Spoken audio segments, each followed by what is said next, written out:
नमस्कार, मैं हूं अनुराधा प्रसाद।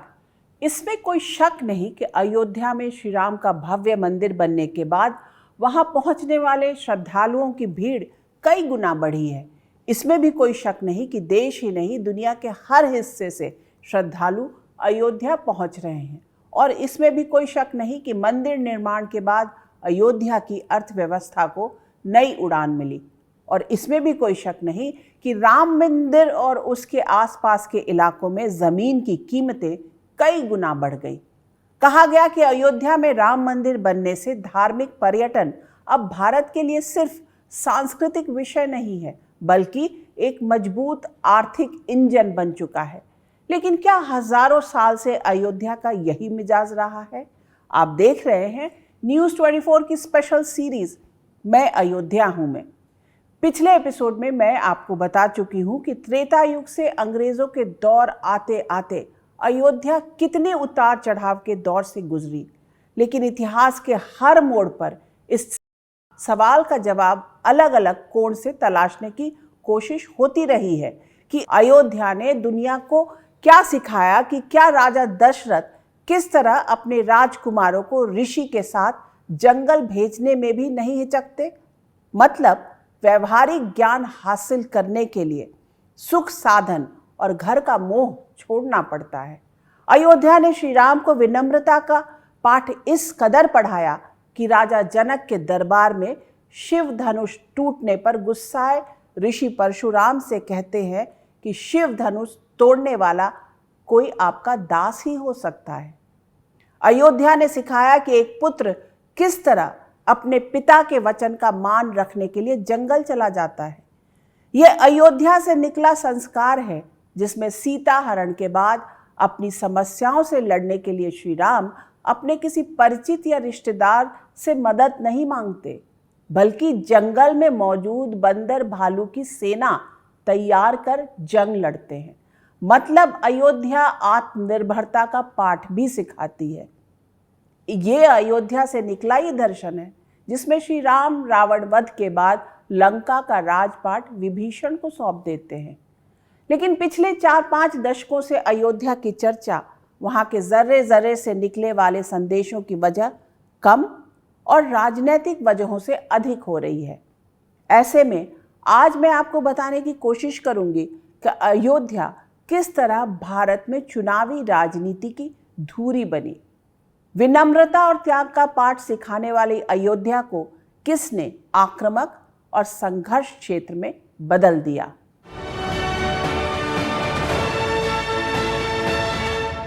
वैसे तो अयोध्या की चुनावी राजनीति में एंट्री आजादी के ठीक बाद ही हो गई थी, लेकिन दायरा बहुत सीमित था।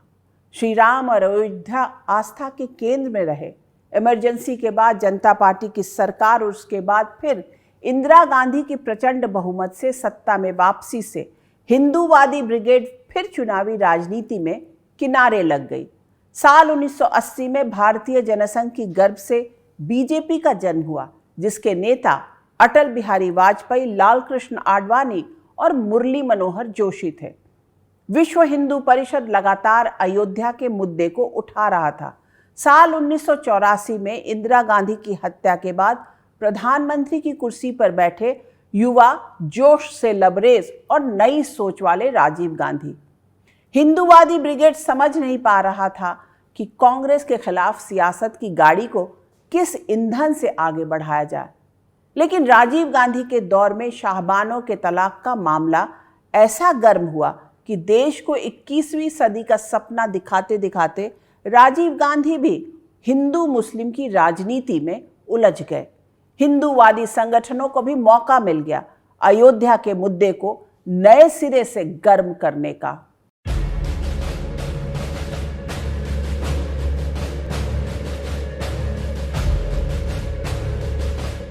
अक्टूबर 1985 को उडुपी के धर्म संसद में ऐलान किया गया कि 8 मार्च 1986 तक रामलला के मंदिर का ताला नहीं खोला गया तो 9 मार्च 1986 से ताला खोल आंदोलन ताला तोड़ आंदोलन में बदल जाएगा। ऐसे में केंद्र में बैठी राजीव सरकार की बेचैनियां बढ़ गईं। अयोध्या को करीब से कवर करने वाले वरिष्ठ पत्रकार हेमंत शर्मा ने अपनी किताब युद्ध में अयोध्या के 264वें पेज पर राजीव गांधी और अरुण नेहरू के बीच बातचीत का जिक्र किया है। अरुण नेहरू ने राजीव गांधी से कहा, विश्व हिंदू परिषद अयोध्या में राम जन्मभूमि का ताला खुलवाने के लिए देश भर में रथ यात्राएं निकाल रही है। उसने ऐलान किया है कि फला तारीख तक ताला नहीं खुला तो ताला खोल आंदोलन को ताला तोड़ आंदोलन में बदल दिया जाएगा। तो राजीव गांधी ने पूछा, तो क्या ताला खुल सकता है? अरुण नेहरू ने कहा, इसमें मुझे कोई दिक्कत नहीं दिखलाई पड़ती, क्योंकि ताले का मूल मुकदमे से कोई ताल्लुक नहीं, उसे प्रशासनिक कारणों से लगाया गया। जिलाधिकारी ने अदालत से कहा, प्रशासनिक लिहाज से ताला बंद रहना चाहिए तो बंद हो गया।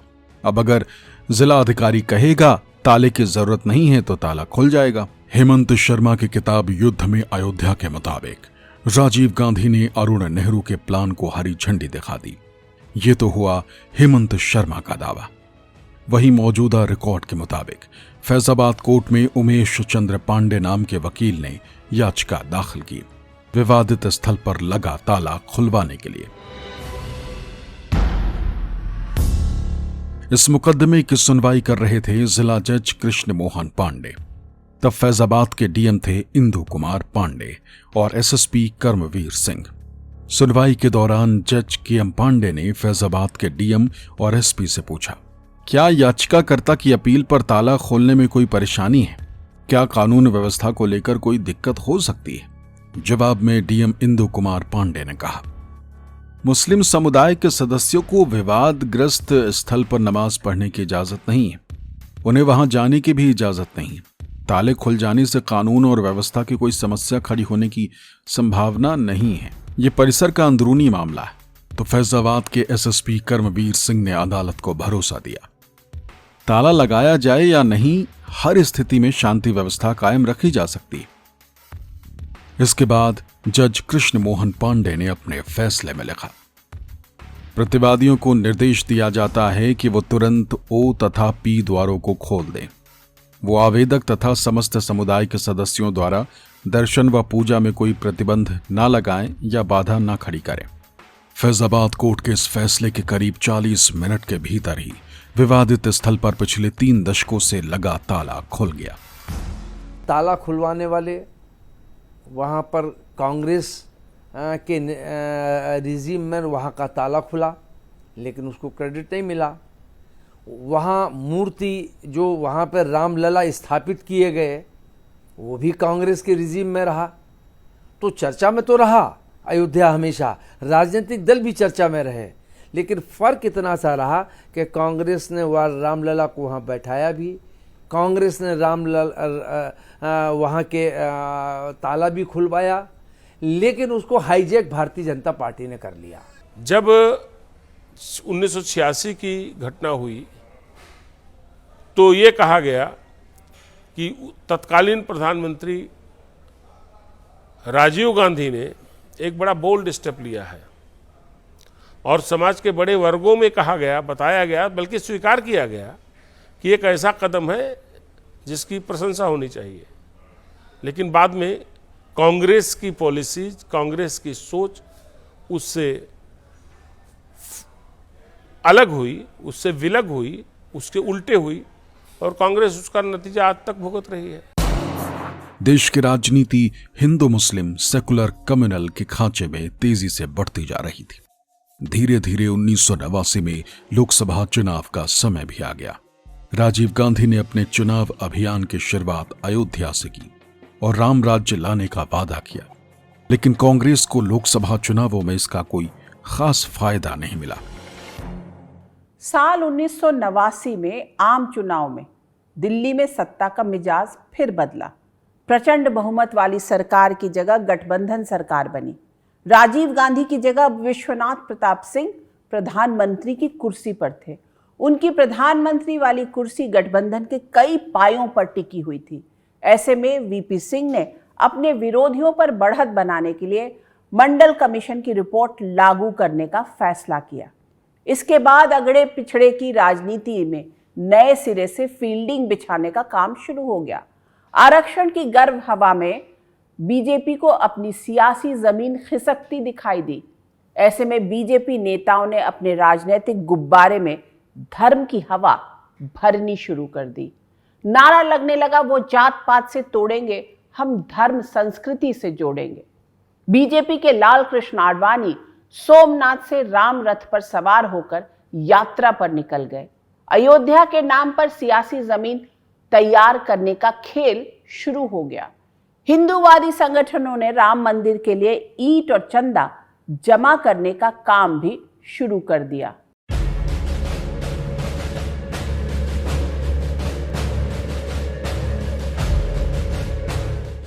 पच्चीस सितंबर 1990 यही वो तारीख है जब लाल कृष्ण आडवाणी सोमनाथ मंदिर में पूजा पाठ कर राम रथ पर सवार हुए।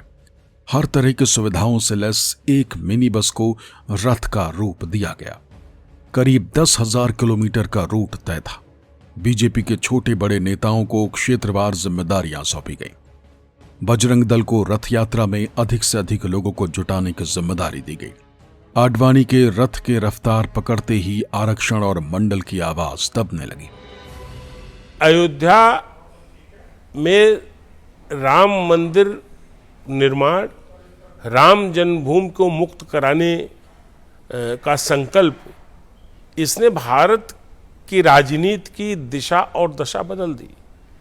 लंबे अरसे तक कांग्रेस ने राज किया इस देश में, उत्तर प्रदेश में, लेकिन जब से ये कमंडल की राजनीति जिसको कहते हैं, यानी अयोध्या आंदोलन सुर्खियों में आया, तो कांग्रेस जैसी पार्टी का उत्तर प्रदेश में सफाया हो गया और एक नए सिरे की राजनीति ने यहाँ जन्म लिया, जिसको हम धार्मिक आधार पर ध्रुवीकरण की भी संज्ञा देते रहे हैं। यानी एक जो कम्युनल आधार पर राजनीति को बांटने का सिलसिला शुरू हुआ, वो इसी अयोध्या से शुरू हुआ। भारतीय जनता पार्टी फर्श से और अर्श पर आने में मंदिर आंदोलन की अहम भूमिका रही है, राम मंदिर की। उसके बाद हिंदुत्व, राष्ट्रवाद, ये सब चीज़ें ये तो पहले भी कहते रहे, लेकिन अगर मैं उसको मेरे नज़रिए से जो मंदिर का मुद्दा था, उसने राष्ट्रवाद की उसकी अवधारणा को और हिंदुत्व की अवधारणा को प्रबल करने का काम किया और वो एक देशव्यापी बड़ा आंदोलन बरसों तक चला। और जब ये उसमें सफलता मिली तो उसने ही 14 में भारतीय जनता पार्टी को सरकार और एब्सोल्यूट मेजॉरिटी में ला के सत्ता में ला के खड़ा कर दिया। भाषणों में आडवाणी मंडल को हिंदुओं को आपस में बांटने वाला करार देने लगे। वो जनता दल पर भी हमला करते और कांग्रेस पर भी।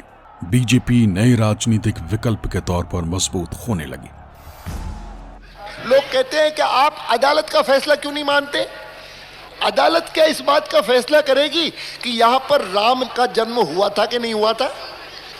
आपसे तो इतनी आशा है, बीच में मत पड़ो, रास्ते में मत आओ, क्योंकि ये जो रथ है, लोक रथ है, जनता का रथ है, जो सोमनाथ से चला है और जिसने मन में संकल्प किया हुआ है कि 30 अक्टूबर को वहां पर पहुंच करके कार सेवा करेंगे और मंदिर वहीं बनाएंगे, उसको कौन रोकेगा? कौन सी सरकार रोकने वाली है? आडवाणी का रथ तेजी से आगे बढ़ता जा रहा था। कई जगहों पर सांप्रदायिक हिंसा भी हुई, लेकिन बीजेपी ने सांप्रदायिक हिंसा की खबरों को नकार दिया या कोई अहमियत ही नहीं दी। चाहे 86 की घटना हो, चाहे 1949 की घटना हो, इन घटनाओं ने राम के प्रति जो पुरातन काल की सोच थी, भावनात्मक सोच थी, जो आस्था की सोच थी, उसको बलवती किया। और इसी क्रम ने धीरे धीरे पूरे प्रदेश में, पूरे देश में एक राममय वातावरण तैयार करने की पृष्ठभूमि बनाई, जिसका पॉलिटिकल फायदा भारतीय जनता पार्टी को मिला। जाहिर सी बात है, कांग्रेस को इसका नुकसान हुआ। प्रधानमंत्री की कुर्सी पर बैठे वीपी सिंह खतरे को महसूस तो कर रहे थे, पर कुछ खास कर नहीं पा रहे थे। आडवाणी को भरोसा था कि वीपी सिंह उन्हें गिरफ्तार करने की हिम्मत नहीं करेंगे, क्योंकि वीपी सिंह की सरकार बीजेपी के दम पर चल रही थी। आडवाणी सीधे अयोध्या की ओर देख रहे थे। बिहार होते हुए आडवाणी की रथ यात्रा यूपी की सीमा में घुसने वाली थी। पूरे देश में राम लहर चल रही थी। आडवाणी की रथ यात्रा पटना होते हुए समस्तीपुर पहुंच चुकी थी। वहां से आडवाणी देवरिया यानी यूपी की सीमा में दाखिल होने वाले थे। तब बिहार के मुख्यमंत्री की कुर्सी पर थे लालू प्रसाद यादव। 23 अक्टूबर 1990, समस्तीपुर, बिहार। लालू प्रसाद यादव के आदेश पर बिहार पुलिस ने समस्तीपुर सर्किट हाउस में आराम कर रहे आडवाणी को गिरफ्तार कर लिया। इधर आडवाणी के रथ का पहिया रुका, उधर बीजेपी ने वीपी सिंह सरकार से समर्थन वापस ले लिया। वीपी सिंह की सरकार गिर गई। आडवाणी की रथ यात्रा से बीजेपी के लिए मजबूत राजनीतिक जमीन तैयार हो चुकी थी।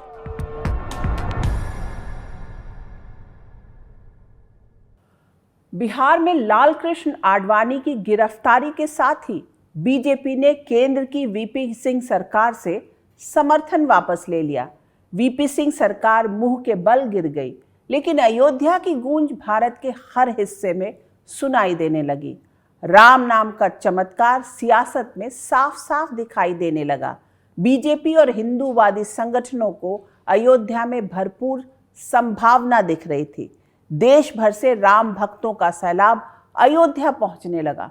अयोध्या किनारे बहती सरयू में देश के कोने कोने से पहुंचे लोग अपनी अपनी मनोकामना के साथ डुबकी लगा रहे थे। इसमें राम भक्त भी थे, हिंदूवादी संगठनों के कार्यकर्ता भी। वो साल था 1990 का और महीना नवंबर का। तब उत्तर प्रदेश के मुख्यमंत्री की कुर्सी पर थे मुलायम सिंह यादव। उनकी सरकार ने फैजाबाद में कार सेवकों की एंट्री पर रोक लगा दी थी। अयोध्या में कार सेवकों और प्रदर्शनकारियों को तितर बितर करने के लिए पुलिस ने गोलियां चलाई, जिसमें कई कार सेवक मारे गए। अयोध्या में कार सेवकों पर फायरिंग के बाद मुलायम सिंह मुसलमानों के नए रहनुमा के तौर पर उभरे। उन्हें पॉलिटिकल पंडितों ने नया नाम दिया, मुल्ला मुलायम। 1990 के दशक की शुरुआत में ही अयोध्या राजनीति का नया लॉन्च पैड बन गई। श्री राम नाम का चमत्कार बीजेपी को यूपी समेत देश के कई राज्यों में साफ साफ दिखा। यूपी की कमांड अब कल्याण सिंह के हाथों में थी। मुख्यमंत्री की कुर्सी पर बैठने के कुछ दिनों बाद कल्याण सिंह अपने मंत्रियों के साथ अयोध्या पहुंचे और राम मंदिर बनाने की शपथ ली।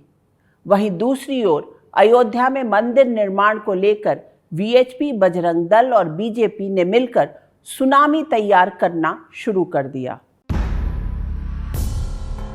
मुख्यमंत्री बनते ही कल्याण सिंह ने अयोध्या में राम मंदिर निर्माण को लेकर अपना इरादा साफ कर दिया। मुख्यमंत्री की अध्यक्षता में पर्यटन विभाग ने विवादित ढांचे के ठीक सामने 2.77 एकड़ जमीन का अधिग्रहण किया। सरकार की दलील थी कि इससे अयोध्या में पर्यटन को बढ़ावा मिलेगा, लेकिन कुछ दिनों बाद ही अधिग्रहण की गई जमीन राम जन्मभूमि न्यास को सिर्फ ₹1 की लीज पर दे दी गई।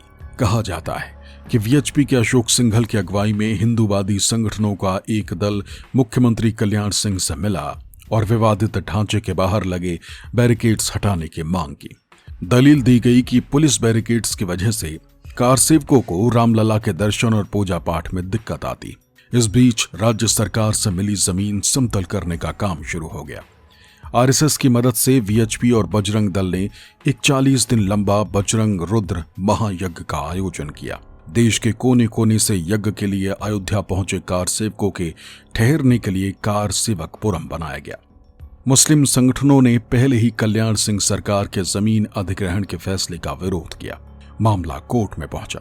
इलाहाबाद हाईकोर्ट ने विवादित जमीन पर पक्के निर्माण पर रोक लगा दी, जिसके बाद राम जन्मभूमि न्यास ने सुप्रीम कोर्ट का दरवाजा खटखटाया। सुप्रीम कोर्ट ने सुनवाई करते हुए कहा कि विवादित ढांचे की सुरक्षा की जिम्मेदारी यूपी सरकार की है। जमीन अधिग्रहण पर इलाहाबाद हाईकोर्ट के आदेश को मानने का निर्देश दिया। जुलाई 1992, अयोध्या। देश के कोने कोने से कार सेवकों का अयोध्या पहुंचना शुरू हो गया। कार सेवक अयोध्या में चतुर्मास और एक ऐसी जगह चबूतरे के निर्माण के इरादे से पहुंच रहे थे जहां निर्माण कार्य पर कोर्ट की ओर से मनाही थी। कल्याण सिंह सरकार की ओर से पुलिस को बल प्रयोग नहीं करने के सख्त आदेश दिए गए थे। प्रधानमंत्री की कुर्सी पर बैठे नरसिम्हा राव की मुश्किल ये थी कि अगर बाबरी ढांचे के सामने अधिग्रहण की गई जमीन पर कार सेवक चबूतरा का निर्माण कर देते तो कोर्ट की अवमानना होती। वहीं कल्याण सिंह दलील दे रहे थे कि अगर चबूतरे का निर्माण कार्य रोका गया तो कार सेवक भड़क जाएंगे। ऐसे में प्रधानमंत्री राव ने बातचीत के जरिए इस मामले को सुलझाने का फैसला लिया, लेकिन कोई खास कामयाबी नहीं मिली। 30 अक्टूबर 1992 दिल्ली में धर्म संसद की बैठक हुई। वीएचपी ने धर्म संसद में ही अयोध्या मसले पर बातचीत टूटने का ऐलान कर दिया। साधु संतों के बीच वीएचपी ने अयोध्या में राम मंदिर निर्माण की मांग दोहराई। 6 दिसंबर से कार सेवा दोबारा शुरू करने का ऐलान कर दिया। बात दिसंबर 1992 की है।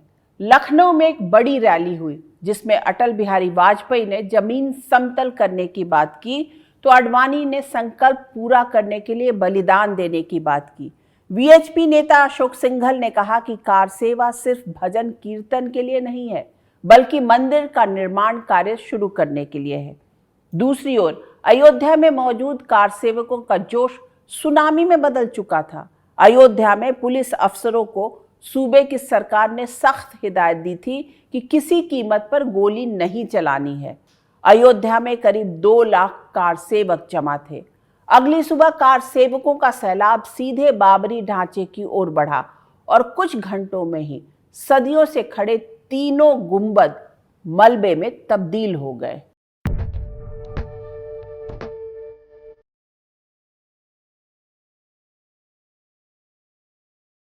कार सेवा से एक दिन पहले यानी 5 दिसंबर तक अयोध्या में 2 लाख से ज्यादा कार सेवक मौजूद थे। इससे पहले कभी इतनी बड़ी तादाद में कार सेवकों का अयोध्या में जमावड़ा नहीं लगा था। अब राम जन्मभूमि के मुख्य पुजारी सत्येंद्र दास इस दुनिया में नहीं रहे, लेकिन कुछ साल पहले न्यूज 24 को दिए एक इंटरव्यू में 6 दिसंबर 1992 की आंखों देखी इस अंदाज में बयां की थी। लगभग 11 बजे कार सेवक पूरे परिसर में नीचे से ऊपर उस पूरे जो विवादित ढांचा था चारों ओर उपस्थित हो गए। इसके बाद उन्हें कहा गया कि आप जब बालू और वो लाए हैं सरजू जल उसी से आप चौतरा धोएं। बस सब नाराज हो गए जितने नवयुवक थे, कहीं हमको चौतरा धोए आए हैं कि बारंबार हमको बुलाया जाता है, हमको बेवकूफ़ बनाया जाता है। यह कह करके उन लोगों ने ढांचा तोड़ने शुरू किया कि नहीं, इसको गिरा ही देना है। लखनऊ में अटल बिहारी वाजपेयी के भाषण का कार सेवक अपने अपने हिसाब से मतलब निकाल रहे थे। नुकीले पत्थर निकले, जमीन को समतल करना पड़ेगा। 6 दिसंबर की सुबह सुबह कार सेवकों का रेला और कवरेज के लिए अयोध्या में मौजूद पत्रकार विवादित ढांचे के पास पहुंच गए। आरएसएस के स्वयंसेवक वहां पहले से मौजूद थे। उन्होंने उस जगह को खाली करा लिया जहां चबूतरे पर कार सेवा होनी थी। 12:30-1 बजे पहले उत्तर वाला गुम्बज गिर गया, नीचे से खोद दिया, गिर गया। उसके बाद दक्षिण वाला बीच में रामलला थे। फिर जब दोनों गिर गए तो इसको तोड़ने लगे, तो हमने कहा कि भाई उसमें रामलला है और लकड़ी के सिंहासन है, उसे बैठे हैं। तो उसको अपने पुजारियों, सहयोग पुजारियों को, कार सेवकों के माध्यम से उसको हटवा दिया। मतलब आपने उनको रोका कि भाई यहाँ पर गुंबद मत तोड़िए, मंदिर रामलला विराजमान है, कहना है सब तोड़ना है, इसको सब हटाओ। तो उसको हटाया गया, हटा करके दूर किया गया और दूर करने के बाद उसको भी गिरा दिए। गिराते लगभग शाम के 7 बजते वो सब गिर गए। विवादित ढांचे की सुरक्षा में तैनात पुलिस वालों ने कार सेवकों को रोकने की कोई कोशिश नहीं की, तो वहां तैनात अफसर सीता रसोई की छत से बाबरी ढांचे को देख रहे थे। कार सेवकों ने बाबरी ढांचे के तीनों गुंबद गिरा दिए। कार सेवक पूरे जोर शोर से अपने काम को अंजाम दे रहे थे। केंद्र सरकार तक एक सेकंड की रिपोर्ट पहुंच रही थी और गृह मंत्रालय के अफसरों के जरिए प्रधानमंत्री नरसिम्हा राव के पास। केंद्रीय गृह मंत्रालय के अफसर प्रधानमंत्री के आदेश का इंतजार करते रहे जो डोंट डिस्टर्ब की सख्त हिदायत के साथ एक कमरे में चले गए थे। बाबरी ढांचा गिरने के बाद कल्याण सिंह ने मुख्यमंत्री पद से इस्तीफा दे दिया। तब माधव गोडबोले देश के गृह सचिव की जिम्मेदारी संभाल रहे थे।